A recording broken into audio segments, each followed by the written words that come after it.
चीन के तिनयानजिन में एससीओ शिखर सम्मेलन में पीएम मोदी, रूसी राष्ट्रपति व्लादिमीर पुतिन समेत 20 देशों के दिग्गज जुटेंगे। 21 अगस्त से 1 सितंबर तक चीन में होगा एससीओ समिट का आयोजन।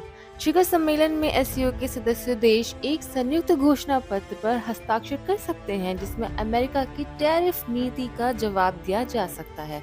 चीन के राजदूत ने पीएम मोदी की यात्रा को एससीओ और भारत चीन द्विपक्षीय संबंधों के लिए महत्वपूर्ण बताया है।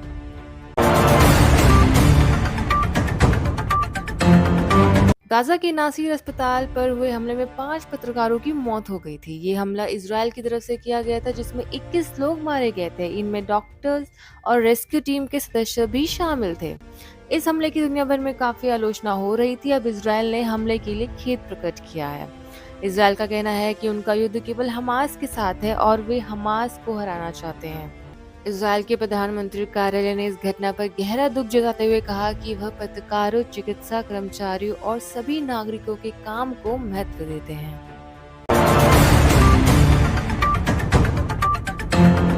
अमेरिकी राष्ट्रपति डोनाल्ड ट्रंप ने एक बार फिर दुनिया को धमकी दी है। सोमवार को उन्होंने धमकी दी कि जो भी देश अमेरिकी टेक कंपनियों पर डिजिटल सर्विस टैक्स या उससे जुड़े नियम लगाएंगे, उनके खिलाफ अमेरिकी भारी भरकम टैरिफ लगाएगा और चिप निर्यात पर रोक लगाएगा। ट्रंप का ये बयान उन देशों के लिए सख्त संदेश है जो अल्फाबेट, मेटा और अमेज़न जैसी अमेरिकी दिग्गज टेक कंपनियों पर टैक्स लगा रहे हैं।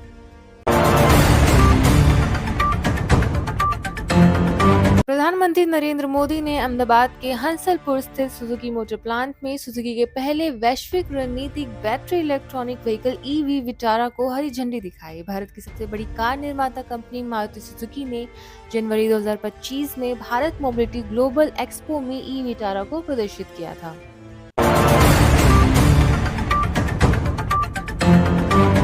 Chief of defence staff general Anil Chauhan ने मध्य प्रदेश में आर्मी वॉर कॉलेज में रन संवाद को संबोधित करते हुए कहा कि भारत शांति प्रिय राष्ट्र है, पर शांतिवादी नहीं। उन्होंने युद्ध की तकनीकों और रणनीति के विश्लेषण पर जोर दिया और सभी क्षेत्रों में आत्मनिर्भर होने की आवश्यकता बताई। जनरल चौहान ने शस्त्र और शास्त्र के महत्व को समझाया।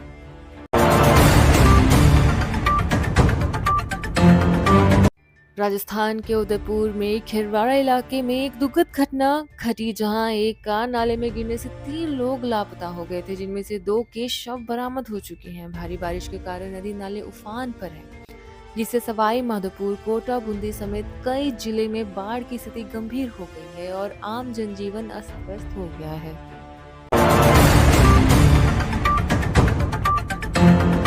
हिमाचल प्रदेश में बीते दिनों से लगातार भारी बारिश हो रही है। इस कारण जगह जगह से तबाही की खबरें सामने आ रही है। मंगलवार सुबह मनाली में तबाही मची है। धूंधी व अंचचनी महादेव में बादल फटने के कारण ब्यास नदी में आई बाढ़ से पर्यटन नगरी मनाली में सैकड़ों होटल व अन्य भवन खतरे की जद में हैं।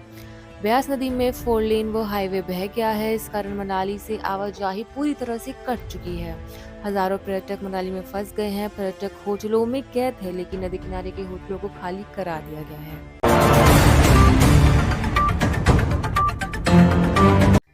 ईडी ने आम आदमी पार्टी के नेता सौरभ भारद्वाज के आवास पर छापा मारा। ये कार्रवाई एक अस्पताल निर्माण परियोजना में कथित अनियमितताओं के संबंध में की गई है। ईडी की टीम वर्तमान में सौरभ भारद्वाज के घर पर जांच कर रही है और जांच पूरी होने के बाद ही मामले की सच्चाई सामने आएगी।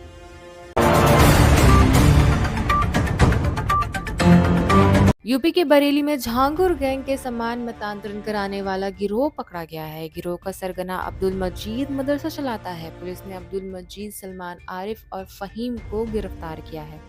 गिरोह ने बरेली के एक परिवार समेत कई लोगों का मतांतरण कराया। गिरोह लोगों का ब्रेन वॉश कर मतांतरण कराता था। पुलिस को गिरोह के विदेशी फंडिंग में शामिल होने का संदेह है और जांच जारी है।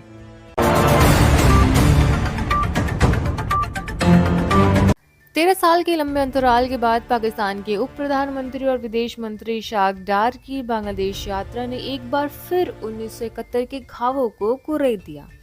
इस दौरे को लेकर पाकिस्तान में बड़ी उम्मीदें लगाई जा रही थी कि इससे दोनों देशों के रिश्तों में नया मोड़ आएगा, लेकिन ढाका पहुंचते ही जिस अंदाज में बांग्लादेश ने पुराने मुद्दों को उठाया, उससे साफ हो गया कि रिश्तों की गर्मजोशी सिर्फ दिखावे पर की थी।